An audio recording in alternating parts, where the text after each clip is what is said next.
what is the intellectual case for atheism, and why should we care about that?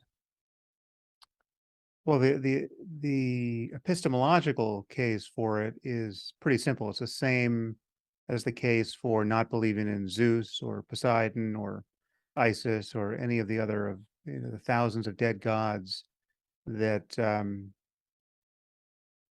are interred in the graveyard we call mythology, right? So it's just the atheist. This is a kind of a famous trope of atheism. The atheist just goes one god further and consigns the God of Abraham to the same fate, right? I mean, these are clearly inventions of people, and they don't purport to be, right? The God of Abraham is explicit in the Bible and the Quran that this is the document you're now reading is the word of God. This is not of human manufacture.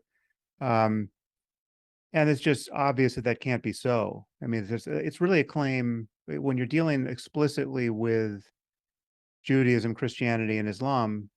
It's really a claim explicitly about books because these traditions are based on claims about books, right? They're based on revelation or what purports to be revelation, and yet you look at the books and there's just no way they're the product of omniscience. I mean, they betray their merely human origins on every page. And what they don't show, which would have been trivially easy for a god to put in there, is a single sentence that announces its supernatural provenance, right? I mean, just think of how easy it would be for an omniscient being to write a book or even a single page of text that proved that it could not be of human origin. I mean, it would be the first thing you would do if you're trying to convince anyone of anything or even just be useful over the centuries. But rather than give us insights into mathematics and science and computation and everything else that we care about at the moment, medicine, it tells us how to sacrifice goats, right? And when precisely, and how to keep slaves. And I mean, I'm not saying there's no wisdom in those books. Of course there are, but there was wisdom, in many other books in that period. So there's no monopoly on wisdom in the Bible, at any of the stage of any of the stages of its completion. And so let's just be honest about the nature of the books. And the moment you are honest, you witness to your horror that we're living in a world that is shattered over competing claims about literature, right? I mean, the situation we're in is every bit as absurd as a world in which people would be seeking to pass laws infringing on the rights of their neighbors or to start wars or to commit terrorist atrocities based on rival interpretations of the plays of Shakespeare. Right now, we don't live in that world, but just imagine how absurd it would seem to live in that world, right? You got these plays, and you got the Hamlet cult that's going against the Lear cult, and they're literally willing to die and let their children die over differences of opinion about those, various texts.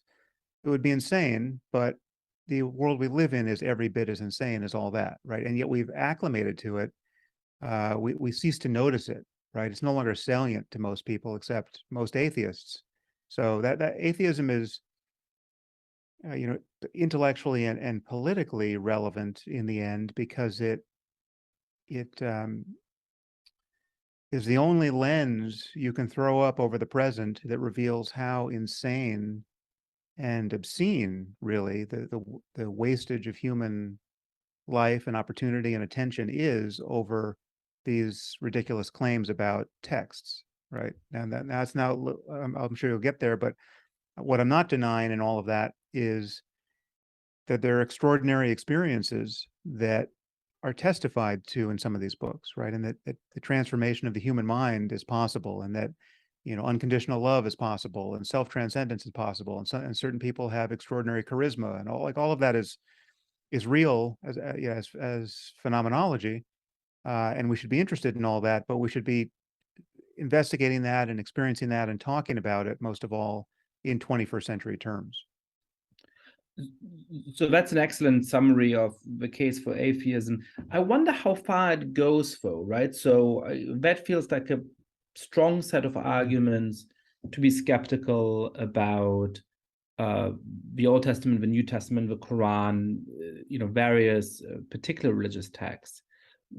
It doesn't strike me as an argument for the absence of some divine force. So, does the core of your atheism just say, the main monotheistic religions are wrong, we have no reason to believe in those?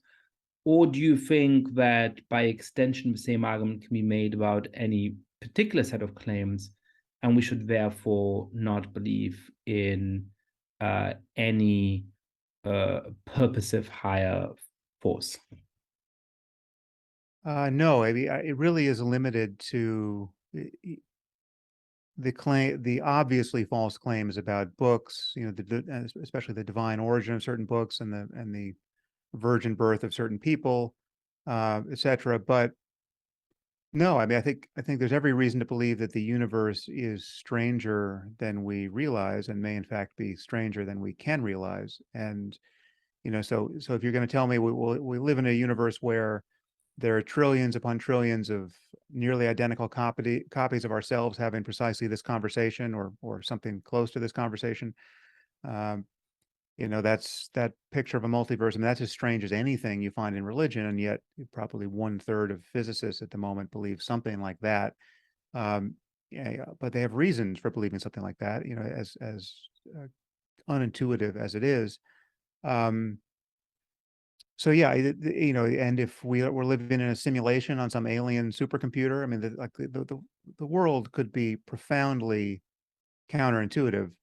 Um, and so yeah, I'm not closing my accounts with every strange version of ontology there. It's just uh, every specific claim has to be taken on its own merits, right? And if you're saying, well, here's a book that is perfect in every syllable, and it could not possibly have been written by mere mortals, well, then that's a very easy claim to analyze. And there's no book that survives contact with that claim. But if you again, you could just take each of these claims as they come. Take the claims of L. Ron Hubbard, which mark the foundation of Scientology, right? Well, we have this guy's driver's license, right? And we have his, we know a lot about L. Ron Hubbard, and so the reason why Scientology looks more like a cult and less like a religion is not merely the number of subscribers; it's that its all too human origins are well documented, right? And Mormonism is right on the cusp of that, invidious uh, analysis. But as you push back further into history, um, it becomes the scope for alleging miracles where we just don't have facts. It becomes a little bit wider, and that's what people have done. But it's just um, again, I'm not even closing the door to any possibility of what we might call a miracle, right? I mean, a miracle on one level would just be some aspect of natural law or natural phenomenon that we don't understand. I mean, the universe is whatever it is, and there's no one thinks we are anywhere near fully understanding it, right? So yeah, things could be very strange, in fact, but But what it's about, not strange in that way. so I'm trying to play devil's advocate to some extent, or perhaps God's advocate, because I grew up as a non-religious person. My parents, my grandparents were not religious, and so I find it easy to agree with you on much of that. But when we're talking about miracles, what about the possibility of a miracle that goes beyond what you're saying, right? So one understanding of miracle is simply there's clearly a lot of laws of nature that we haven't understood, and so there could be certain events that just befuddle us. And one way of expressing that is to say, well, it's a kind of miracle, right? What about the possibility that there's some purposive divine force that intervenes in the affairs of the universe at certain points, and that actually does have a capability, in some meaningful sense of that term, to suspend laws of nature, right? To intervene in the ordinary Mm. course of things as a supernatural agent. Now, I have no particular reason to believe that, but it strikes me that it's also really hard to come up with a reason to disbelieve that. And so I guess I'm wondering whether you're agnostic about those kinds of claims, or whether you think we can reject them in a more universal more universal sense, not just as regards particular claims made in particular human texts, but even as regards possible such claims. Well, I would say there's no evidence for such claims, right? And if there were such a force, right, if there were some kind of divine mind that could intervene in our affairs whenever it liked, or he or she liked, well, then one thing you can know about this mind is that it's not moral in the sense that we would want to claim, right? It's certainly not compassionate if the appropriate focus of compassion is human and animal suffering, right?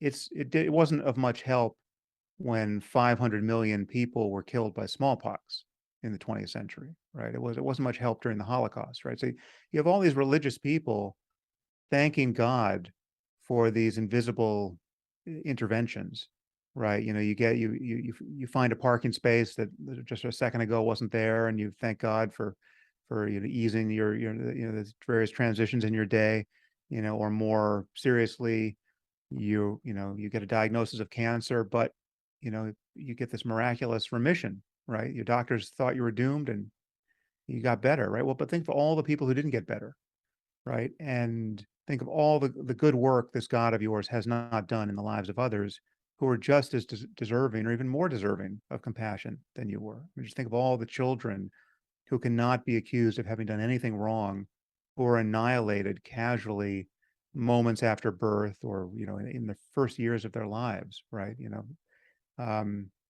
So you need only one horror story like that, and of course there are millions, to disprove this notion that an all-seeing, omnibenevolent God is watching over us, right?